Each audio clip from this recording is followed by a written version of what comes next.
If you pan it down here, you see it's about 3 o'clock in the morning and there's not a car or a person in sight. If you pan over here, it's the same thing. Not a car or a person in sight. People want to know where I find my strength at, where I get my strength. I get it from a lot of places, but right now, this morning, I'm getting it from, there's not a motherfucker that's up. There's not a car, there's not a person. Everybody's in their bed, sleep, dreading that it's a Monday, hating it's a Monday. And I'm loving it. I'm loving it. Where everybody's getting weaker, I'm getting stronger. It's not about the running, the swimming, the push-ups, the sit-ups. It's about what those things do for your mentality. You don't get better on the daggone couch. You get better by coming out here and getting the fuck after it every daggone day. Stay hard.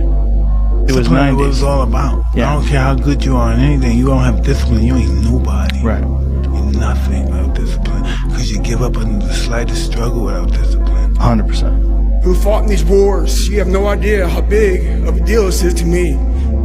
I was not always this strong guy you see. I went through a lot of hard times in my life to get here today. Suffering before your mind starts saying we need self-talk.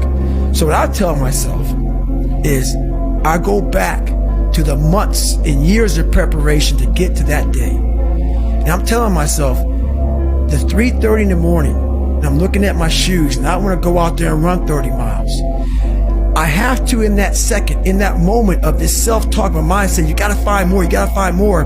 I once again calm down, go back into my mind, in my cookie jar I call it, and I have to reflect back on the shit I did to get here. And that becomes my self-talk. Self-talk does not work unless it is real.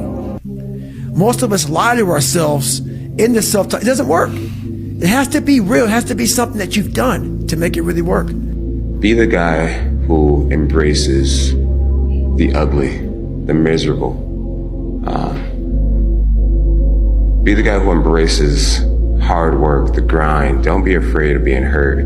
Don't be afraid of sacrificing some blood.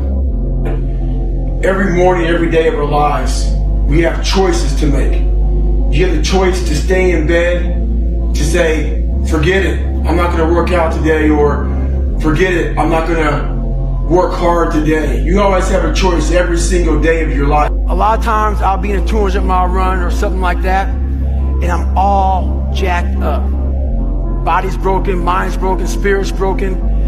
I started to say, what if I can pull this off? When I first walked into the Navy SEAL recruiter's office, he looked at me and said, there's only been 35 African Americans in 70 years make it through. You know what I said to myself? What if I can be the 36th? It's the what if I can pull off a fucking miracle.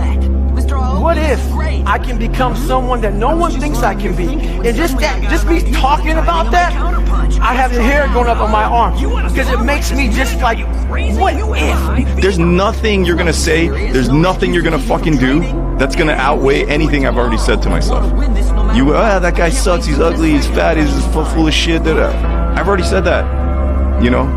So the fear is never reaching your potential. That's it. That always falling short, always quitting before you're done, always procrastinating, always not doing the right thing. And then one day you're an old man.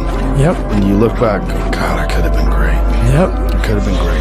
I never forget one time I was running by a graveyard and I was fucking just trying to become, I was fat. And I ran by a graveyard and I looked out there and I have all these epiphanies, man. I have all these fucking moments of it's crazy, man, of just thought. Cause I'm always by myself. I'm always in deep fucking thought about how to be better. And I look out there, I'm like, man, I wonder how many of you motherfuckers in there fucking just are so upset with how you lived your life and fucking just regret how you lived it. And I'm running a 300-pound man thinking, man, don't fucking die like this, bro. Don't die like this. So people wonder where this shit comes from me. It comes from such deep thought of trying to see what this is all about. What is this life all about? What am I all about? Why am I here? You know, I had to find purpose. And my suffering, it had a purpose. It had a fucking purpose.